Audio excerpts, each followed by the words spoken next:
तो आज हमारे पास कुछ दस्तावेज हैं और हम कोशिश करेंगे कि इनके जरिए छत्तीसगढ़ के इसी जनजातीय संसार की कुछ अहम परतें खोलें। जरूर। और देखिए, इन स्रोतों की शुरुआत ही होती है भारतीय संविधान के अनुच्छेद 342 के जिक्र से। अच्छा। हाँ, जो राष्ट्रपति को अधिकार देता है कि वो राज्यों में अनुसूचित जनजातियों को निर्दिष्ट कर सकें। और ये जानना इसलिए जरूरी है क्योंकि छत्तीसगढ़ में जनजातियों की आबादी बहुत बड़ी है। मतलब 2011 की जनगणना अगर देखें तो राज्य की कुल जनसंख्या का 30.6% से ज्यादा हिस्सा इन्हीं समुदायों का है। 30% से ज्यादा? जी, करीब 78 लाख लोग।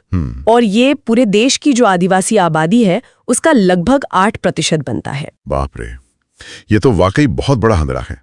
तो चलिए फिर इन दस्तावेजों में थोड़ा और गहराई से उतरते हैं। देखते हैं कि यहाँ की जो जनजातीय विविधता है वो कितनी फैली हुई है। विविधता तो कमाल की है सच में।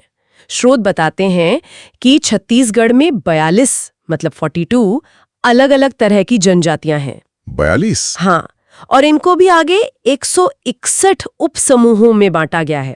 161? जी। आप सोचिए कितनी ज्यादा बारीकियां होंगी। और इनमें से ज्यादातर जो हैं वो प्रोटो ऑस्ट्रोलॉइड प्रकार की हैं। मतलब उनमें दक्षिण एशिया के कुछ सबसे पुराने निवासियों की शारीरिक विशेषताएं मिलती हैं। 42 जनजातियां और 161 उपसमूह, इसको समझना तो मतलब अपने आप में एक चैलेंज जैसा लगता है। क्या इन स्रोतों में इसे कुछ आसान बनाने के लिए कोई तरीका, कोई वर्गीकरण दिया गया है? हाँ, एक आधार दिया है भाषा का। वो इस जटिलता को समझने में थोड़ी मदद करता है। अच्छा, भाषा। हाँ जी, मुख्य रूप से 3 भाषा परिवार मिलते हैं वहाँ। एक है मुंडा भाषा परिवार, जिसमें कोरकू, बिरहोर जैसी जनजातियां आती हैं। मुंडा, हाँ। दूसरा है द्रविड़ भाषा परिवार, इसमें उरांव, माड़िया जैसी जनजातियां हैं। उरांव, माड़िया, ठीक है। और तीसरा है आर्य भाषा परिवार, जिसमें बाकी बची हुई जनजातियां आ जाती हैं। और ये जो भाषाई समूह है ना, ये अक्सर गहरी सांस्कृतिक और ऐतिहासिक जड़ों की तरफ भी इशारा करते हैं। ये दिलचस्प है। भाषा के अलावा एक और बात जो सामने आई है इन दस्तावेजों में, वो है गोंड जनजाति। हाँ, गोंड। ये न सिर्फ छत्तीसगढ़ की बल्कि कहा जा रहा है कि पूरे भारत की सबसे बड़ी जनजाति है। बिल्कुल सही। ये तो बहुत बड़ी बात है। ये तथ्य कहीं ना कहीं छत्तीसगढ़ की जो सामाजिक राजनीतिक बुनावट है और जो सांस्कृतिक पहचान है उस पर उनके गहरे असर को दिखाता है। हाँ, और शायद इसीलिए बस्तर क्षेत्र को आदिवासियों की भूमि भी कहा जाता है। सही। बिल्कुल। लेकिन इस पूरी विविधता के बीच में स्रोतों में एक खास समूह का जिक्र बार बार आता है। वो है विशेष पिछड़ी जनजातियां, यानी PVTGs। हाँ, PVTGs, ये टर्म सुना तो है, पर ये जानना कि इसके पीछे का आइडिया 1975 के आसपास आया और वजह थी विकास का असमान वितरण, ये थोड़ा सोचने पर मजबूर करता है। आखिर क्यों जरूरत पड़ी इस अलग कैटेगरी की? देखिए, हुआ ये कि महसूस किया गया कि आजादी के बाद जो विकास योजनाएं बनी उनका फायदा सब जनजातीय समूहों तक एक जैसा नहीं पहुंच रहा था। अच्छा।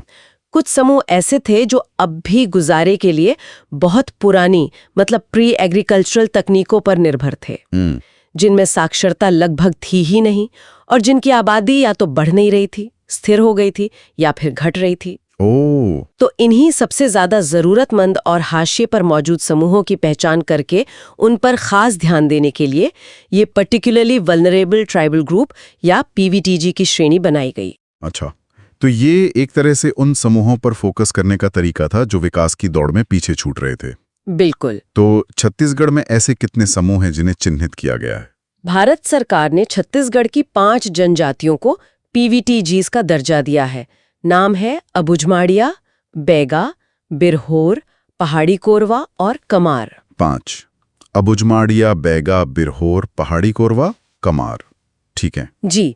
और इसके अलावा राज्य सरकार ने अपनी तरफ से 2 और जनजातियों पंडो और भुंजिया, इनको भी इसी कैटेगरी में रखा है। अच्छा, राज्य सरकार ने भी 2 जोड़े हैं, पंडो और भुंजिया। हाँ, तो कुल मिलाकर छत्तीसगढ़ में ऐसी 7 जनजातियां हैं जिनके विकास पर विशेष जोर दिया जाता है। ये वर्गीकरण और PVTGs की जानकारी एक खाका तो देती है, लेकिन तस्वीर को और रंगीन बनाने के लिए कुछ आंकड़े और खासियतें भी होंगी इन स्रोतों में। क्या कुछ खास मिला? हाँ, कुछ आंकड़े हैं जो मौजूदा स्थिति पर रोशनी डालते हैं।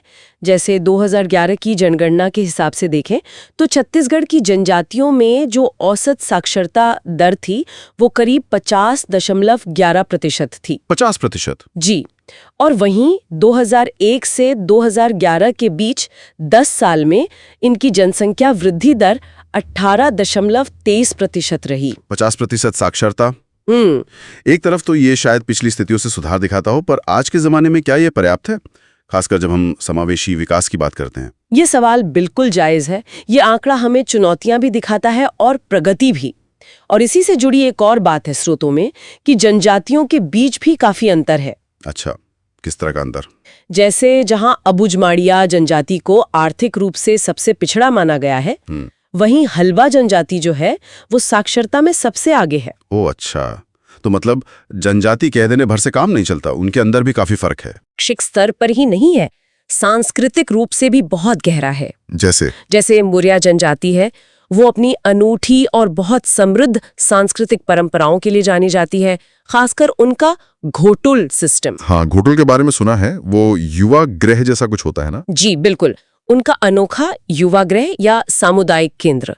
और वहीं दूसरी तरफ भतरा जनजाति है, जिनका सामाजिक तानाबाना और स्तर दूसरी जनजातियों की तुलना में अक्सर ऊंचा माना जाता है। यही विविधता तो छत्तीसगढ़ की असली धरोहर